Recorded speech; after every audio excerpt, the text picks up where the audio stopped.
যুদ্ধবিরতির মধ্যেও লেবাননে হামলা চালিয়ে যাচ্ছে ইসরায়েলি বাহিনী।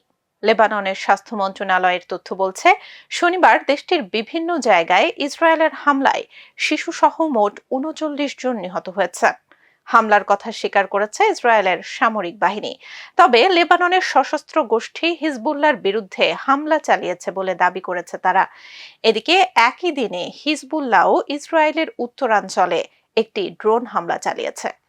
এই হামলায় ৩ জন ইসরায়েলি সেনা আহত হয়েছেন বলে জানিয়েছে দেশটির সামরিক বাহিনী। ইসরায়েল সরকার ও হিজবুল্লাহর মধ্যে গত ১৬ এপ্রিল থেকে যুদ্ধবিরতি চলছে। দুই পক্ষের হয়ে এই যুদ্ধবিরতি ঘোষণা করেন যুক্তরাষ্ট্রের প্রেসিডেন্ট ডোনাল্ড ট্রাম্প। যদিও যুদ্ধবিরতির মধ্যেই দুই পক্ষ একে অপরের বিরুদ্ধে একাধিকবার অস্ত্র তুলে নিয়েছে।